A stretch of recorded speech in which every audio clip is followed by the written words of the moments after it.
quick, what do you hear when I play this sound? Any guesses? Obviously, it's the infamous Johnny Test whip crack. Man, I wish I could be a secret agent.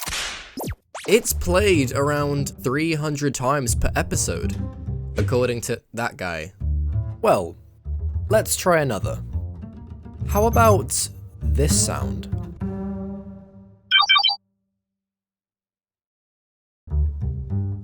Well, that's clearly the Omnitrix from the kids' TV series Ben 10. Right? Well, what if I were to tell you, you were wrong? It's actually Stewie's time machine from Family Guy. Say hi to your husband. And the food machine from Cloudy with a Chance of Meatballs. Right. This probably won't explode. And also the spaceship in Space with Markiplier. Pushing docking bay. In fact, you were so wrong that I managed to find 24 answers to that question. But how is this possible? And more importantly, why?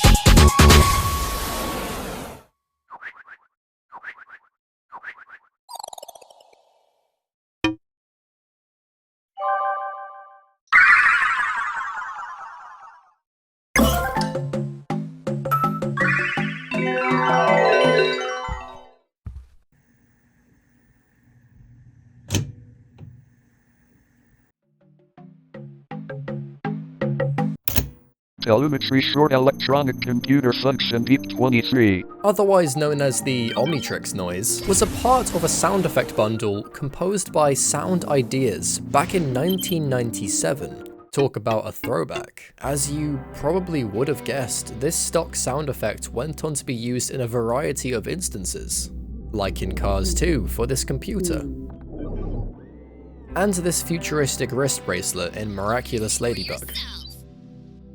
Come to think of it, a lot of these examples seem to include futuristic wrist bracelets, although it's not just TV shows and movies that feature this iconic sound. Like how in LEGO Batman, the sound effect is present in the mission select screen when hovering over each mission.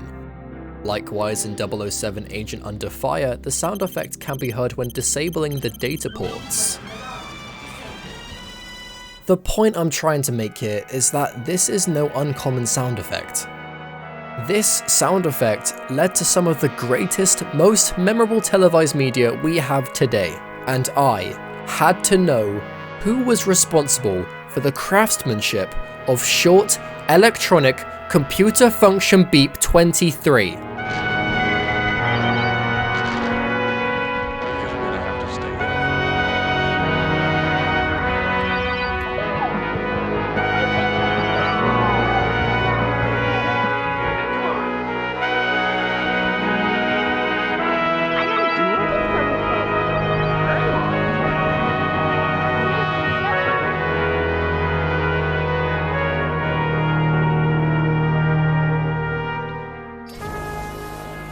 So that's what I did.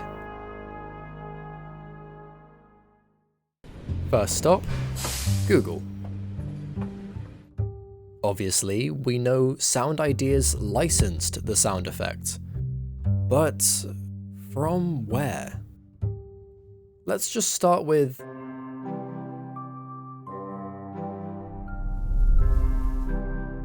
Short Electronic Computer Function Beep 23 Origin.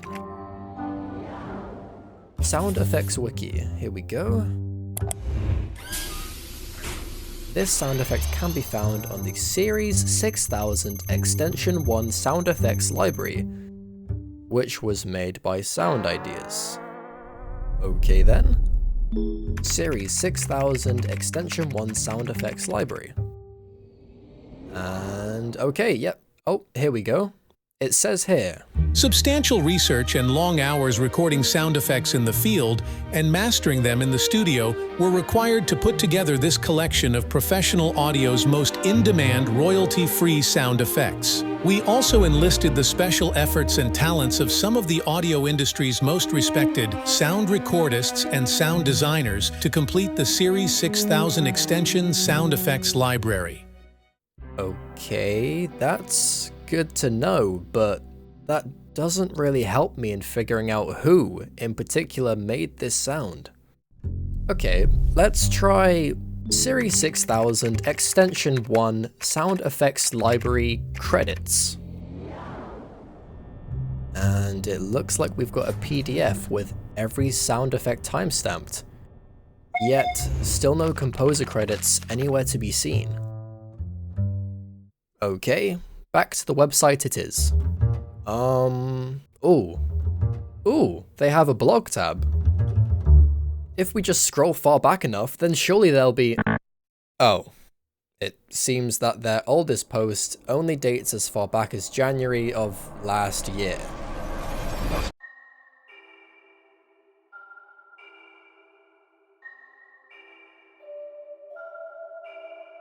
Series 6000 Extension 1 Composers.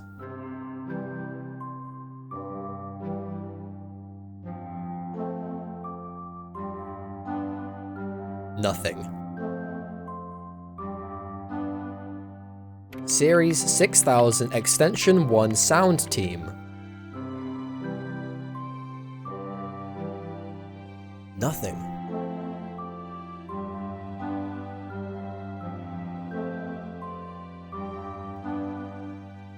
Series 6000 Extension 1 Creator.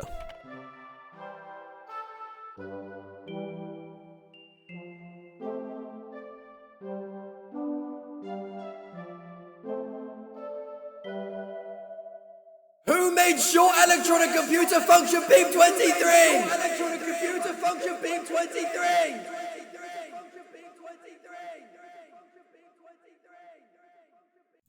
My options were growing thin. If I were going to find the person responsible for triggering my childhood nostalgia whenever I heard that fabled sound effect, I was going to have to switch up the game plan.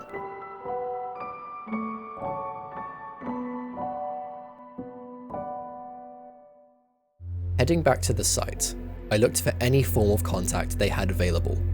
Now, whilst I do advise you to produce good journalism in your efforts of researching, don't do it like me, who has a crazed obsession over this mystery person who helped in building my pattern recognition for this one particular sound effect I've been hearing throughout my whole teenage life. After some more sleuthing, I finally found it. Contact Sound Ideas. Send a note to the president of Sound Ideas.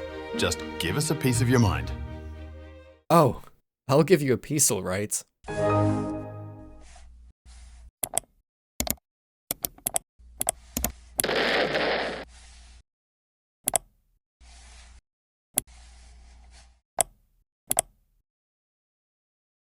Hello, my name is Brandon, and I'm currently working on a documentary about a specific sound effect your company has published, and I was hoping to ask if there was any chance I could receive any more information on it. The sound effect is labeled Telemetry Short Electronic Computer Function Beam 23, which was released with the likes of General Series 6000 extension in the creation of this sound effect. I've noticed on the page's listing, it mentions it including contributions from well-respected sound recordists and sound designers of these past decades. If I'm intruding or disrupting your current practices, and if so, I am sorry for that. Kindest regards, Brandon. All that's left to do now was just sit and wait, right? They will respond. I mean, I'm making a documentary after all. Surely they'd want to help me solve this mystery. They will respond.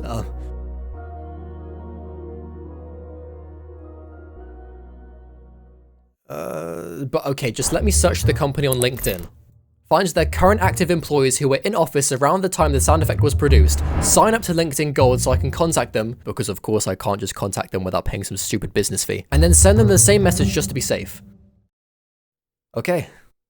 Now we wait. However, there was still a small part of me that thought this wasn't going to be enough. Noticing Sound Ideas had another method of contact, being their US phone number, I decided to call upon a friend of mine to establish a connection. Meet Mr. JEFFIOT and Division, both living in the US of A, willing to help me out with this project due to time zones not making it the easiest for me to ring their American team. I had both of these guys reach out and see if they could find out anything for me. We'll call them Jay and Viz for short. With Jay struggling to find time to meet their 9 to 5:30 only on weekdays answering times, he was unable to record what little conversation he had, being sent straight to voicemail with no reply. Seems strange for a business of their size to not be available given the call was made within their own set restrictions for phoning times. Regardless, let's see how Viz got on with his attempt of phoning Sound Ideas. Alright, there it is. Okay, I'm calling. Welcome to Sound Ideas. For our production consultant, select 1. Management team, select 2. Accounting and billing, select 3. Support staff, select 4. Reception, select 0. If you leave a message, I don't know what I'm supposed to do. I'm just gonna do 2. Ryan Nimmons 240. Fred Nimmons 238. Peter Alexander 237. I don't know which one I'm supposed to do. Please hold while I try that extension. This is Peter. Thank you for calling. I'm working at extension 239. Just punch in 239 and get right through to... Hello, my name is and I was wondering if I could ask you a question about a particular sound effect. Apparently they're not here today. After one missed call, Viz tried ringing again a few days later. Hello everyone. Okay, I just got back from school and I got a voicemail from Sound Ideas. They were calling to call back. So I'm gonna try to call them back right now. Please hold while I try that extension. This is Peter. I can't take your call right now, but... Well, I don't know where he is. I guess I'm just gonna have to wait for his call back. He in fact did not call back. After ringing 3 separate times, you would have thought they would have picked up at least once.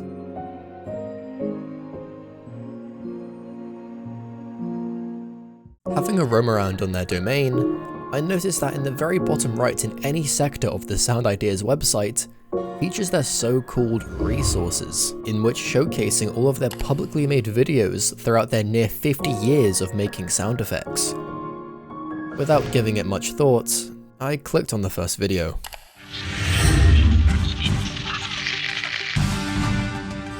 Sound Ideas was a dream that started out in the mind of Brian Nimmons. He wanted to create sound effects, capturing unique sounds from around the world. He's built the company into the world's largest publisher of sound effects. You name it, Sound Ideas has recorded it. Wait a minute. Started out in the mind of Brian Nimmons. Brian Nimmons. I think we have one more phone call to make. Welcome to Sound Ideas. Ryan Nimmons 240. Craig Nimmons. Please hold while I try that extension.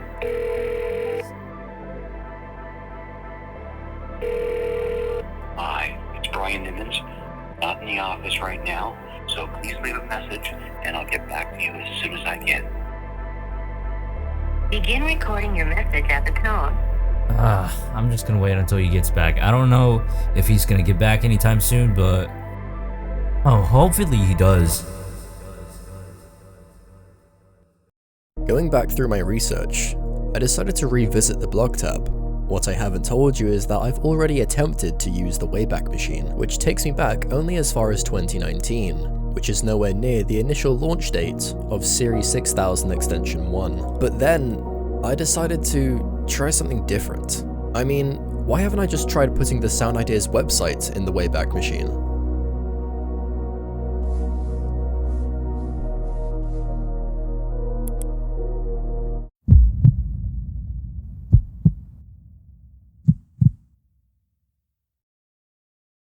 Oh my goodness. In this sudden moment, I froze, realizing we could now go all the way back to 1997, the exact year when this sound effect had been created. Clicking on the 15th of October 1997, I was greeted with a blank screen with their company logo, along with a panel on the left with a few icons, most notably the What's New tab. And by pressing on this, we are presented with the Series 6000 extension, and all of a sudden, I was greeted with brand new information. Substantial research and long hours recording sound effects in the field and mastering them in the studio were required to put together this collection of professional audio's most in-demand, royalty-free sound effects. We also enlisted the special efforts and talents of some of the audio industry's most respected sound recordists and sound designers. People like David Udall from 20th Century Fox, Sandy Berman from the Sony lot, Russell Brower, one of the senior members of the Disney creative staff, and Mike McDonough, whose stellar credits include Star Trek: First Contact. Wait a second, who are all these people? I mean, these are leads, right? These are actual people that have worked on the extension. This is it. Well, I should start reaching out. Let's start with David. David Udall died. It is with a very heavy heart that we report the passing of David Udall. We send our deepest condolences to David's family and friends after a battle with pancreatic cancer. He was 66 years old. Oh. Shit. Yeah, this isn't happening.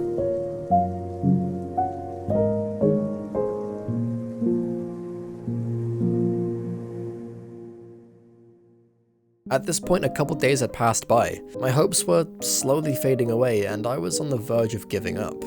I mean, think about it. A big sound effect corporation known for working with Apple, Nintendo, Disney, Sony, Amazon, Cartoon Network.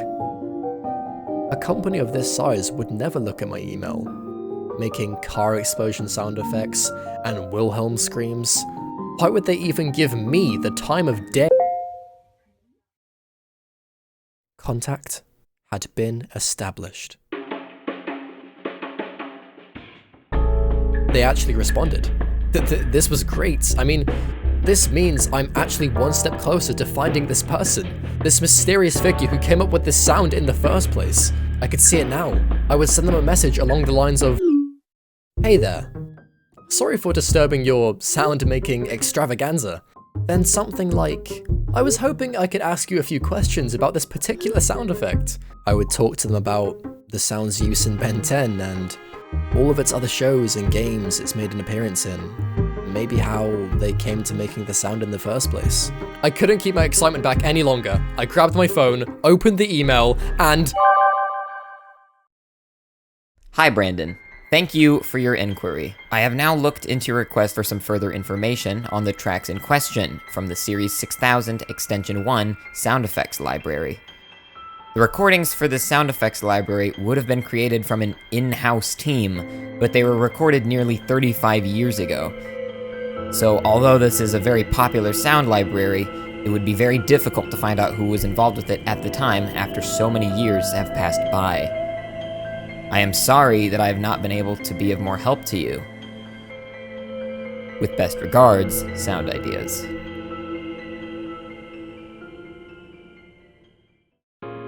With this, I stopped. I mean, yeah, it makes perfect sense. It's been 35 years since these sound effects were published, let alone composed.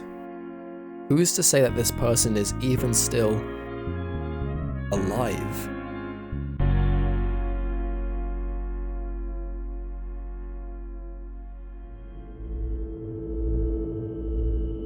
You know, it's times like this that make me wonder if I was just a bit faster, if I didn't hesitate as much, then I would actually get some answers.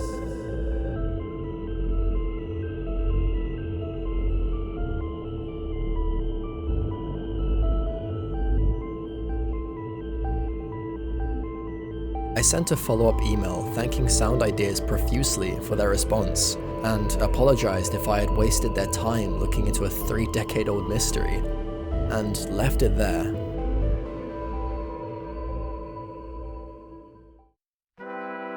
Unfortunately, that's as far as this story goes. And yes, this is not the most satisfying ending to one of these documentaries. But unfortunately, I can't just transform into clockwork and turn back time. If you have any information about this topic, please do let me know in the comments down below. Or if not, share this video to somebody who may be able to help with this unsolved mystery. Whilst it's not necessary, if you want to support my journey in uncovering weird internet mysteries, as well as my other questionable content to come, please consider becoming a patron, as it seriously helps me more than you think. This has been Brando, and thank you.